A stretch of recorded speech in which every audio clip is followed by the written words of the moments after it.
рӯзи аввали семинар машварат бо иштироки муовини аввали раиси кумитаи андози назди ҳукумати ҷумҳурии тоҷикистон ва маъмурияту роҳбарияти раёсати андоз дар вилояти суғд бо андозпорандагони калони миёнаи шаҳри хуҷанд дар толори бинои раёсати андози вилояти суғд баргузор гардида буд. Субҳи имрӯз бошад семинар машварат кори худро бо иштироки тамоми андозпорандагони 18 шаҳру ноҳияи вилоят дар толори кохи барноми устод Абабдуллои Рудакӣ идома дод. Фармоиш албатта дар вазорати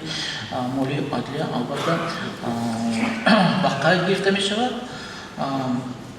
Замимаҳоро ба мақомоти андоз ба тариқи электронӣ равон мекунем. 1 апрели соли 2020 системаи иттилоотии муттаҳидаи мақомоти он эъломияро худ ташаккул дода, тартиб дода барои низоми умумӣ дар ҳисобрақи андоз маблағи ниҳоии андози фоидаро чикор мекунад?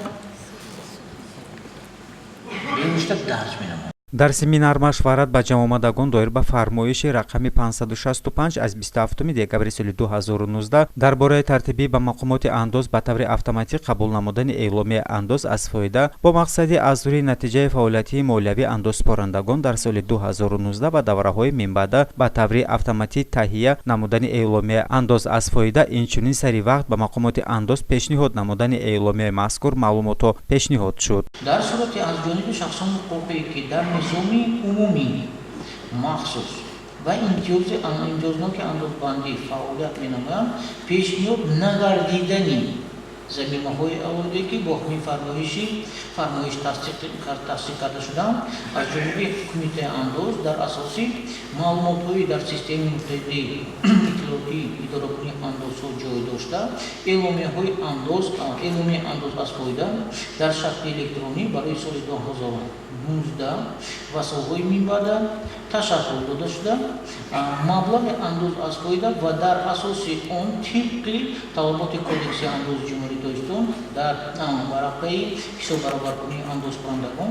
андоз аз суди саҳмияҳо ба таври электронӣ дарҷ карда мешавад. роҳбарияти раёсати андоз дар вилояти суғд ва муовини раиси кумитаи андози назди ҳукумати ҷумҳурии Тоҷикистон ба ҷамъомадагон гуфтанд ки эъломияи андоз аз фоидаи шахсони ҳуқуқӣ барои соли 2019 ва давраҳои минбаъда дар мақомоти андоз бе барраси пешакӣ ба таври электронӣ қабул карда мешаванд. эъломияи андоз аз фоида дар шакли электронӣ дар асоси нишондиҳандаҳои модулҳои барномаи компютерӣ системаи муттаҳидаи иттилоотии идоракунии андозҳои кумитаи андоз ва заминаҳои алоҳида ки аз ҷониби шахсони ҳуқуқӣ ба воситаи модулҳои алоҳида пешниҳод карда мешаванд, аз санаи 1 апрел баъди соли ҳисоботи дахлдор ташаккул дода мешавад.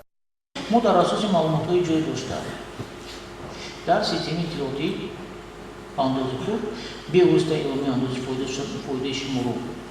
ташаккул метиҳем, тартиб метиҳем ва андоз асоси саҳмия, андози фоида барои низоми умумӣ дар ҳисобрақи андозбанда дарҷ менамояд. мақсади асосӣ аз гузарондани силсила семинар машваратҳо барои андозпорандагони вилояти суғд ин дуруст истифода намудани барномаи компютерӣ, системаи муттаҳидаи иттилоотии идоракунии андозҳо, сари вақт пешниҳод намудани эъломияи андоз аз фоида барои соли 2019 мебошад. минбаъд эъломияи мазкур аз ҷониби ҳамаи субъектҳои хоҷагидор дар низомҳои умумии махсус ва имтиёзноки андозбандӣ фаъолият менамояд, пешниҳод карда мешавад. раванди мазкур барои дар амал дуруст татбиқ намудани муқаррароти зербанди А банди 28 моддаҳои 17 кодекси андоз оид ба дуруст ҳисоб намудани андози даромад аз суди саҳмияҳо, ҳисобот оид ба фоидаи софӣ дар давраи ҳисоботӣ гирифтани шахсони ҳуқуқӣ ва воқеӣ дар шакли электронӣ равона карда шудааст ки баъди пешниҳоди маълумотҳо аз андозпорандагон бисёр хоҳиш мекардам ки